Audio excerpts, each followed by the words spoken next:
Športová kariéra mi začala v roku 1977. Moje prvé preteky na motokárach boli na mojej vlastnej vyrobené motokáre z motokárov Pionier.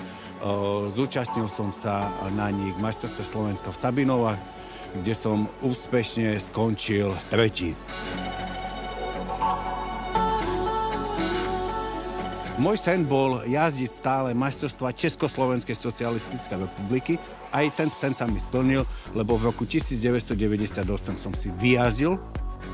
Ale nakoľko prišla revolúcia, skončili s väzami, skončilo i moje majstrovstvá Československej republiky.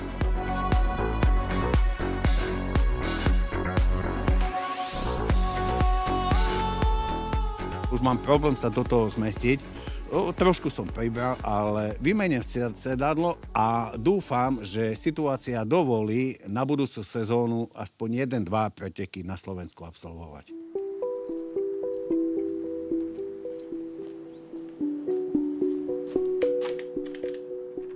Ten príbeh sa stal niekedy dávno, mal som asi 4-5 rokov. Mama so mnou išla ťahať nosné mandle do detskej nemocnici. Ja som nechcel, plakal som, tak sme išli kolo hračkárstva a ona mi kúpila taký malý model Fordu. No, tie mandle vyšli von, ten Ford zostal vo vačku. Večer som sa z nej hral a som si povedal, keď vyrastiem, taký si kúpim. A tu je. Je to americké auto kúpené od lotyšského obchodníka, ale samozrejme nie v takom stave, ako je, ale to bol totálny šrot. To bol šrot, ktorý už bol na odpis. A nakoľko stále som túžil mať také auto, z viacerých dôvodov, hlavne som to chcel využiť aj ako fotograf na fotenie svadieb, na historické zrazy a podobne.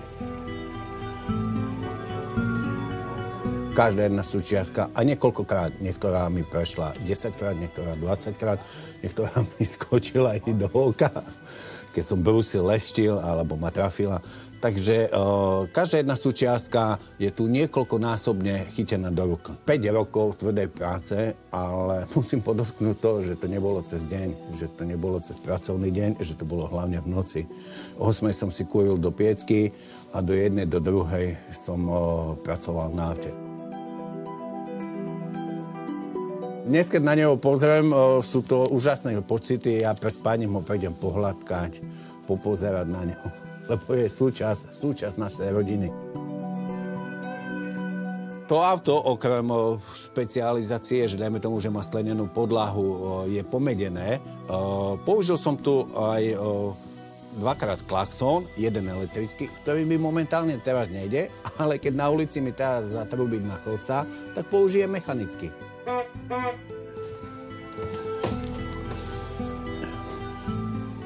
Ďalším autom, ktoré som úspešne zrenovoval, je tento Triumph z roku 1958.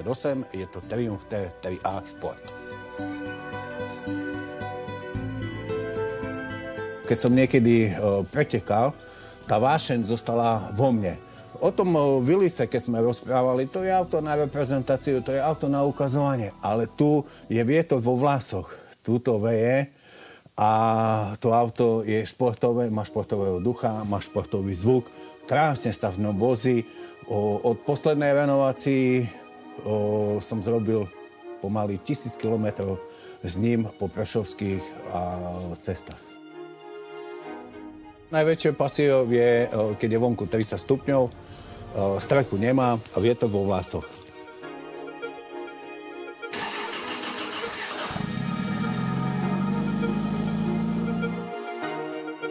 Nachádzame sa v mojej garáži, ale to nie je len môj garáž, je to moja obývačka, je to môj priestor, kde oddychujem, je to priestor, kde vyrábam, tvorím, renovujem tie krásne autá.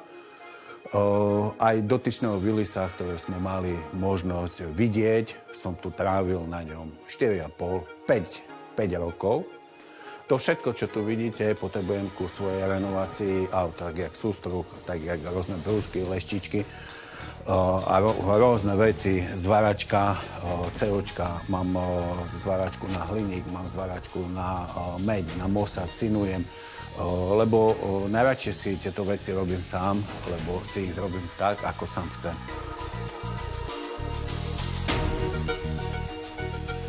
Tento priestor niekedy bol prázdny, bola tu vzduchotechnika v socializme pre reštauráciu. Ja som si ho prenajal za tým účelom, že som mal 16 motoriek, javy, väčšinou všetko mopedy, pioniere, štadióny, aj nejaké čezety. A chcel som tu, v tomto priestore, zrobiť múzeum pre verejnosť, tak nakoniec z toho zámeru upadlo. Uvažoval som nad tým, že čo tu bude.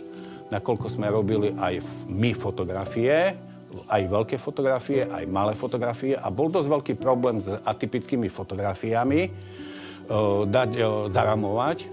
No tak som sa rozhodol, že si zrobím vlastné ramovanie. Keď fotografia nemá rám, je to ako by bola fotografia bez kabáta.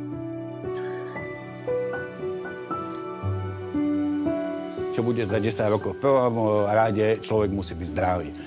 Keď budem zdravý, ja som si povedal, že s motorkami som začal, na motorke aj skončím.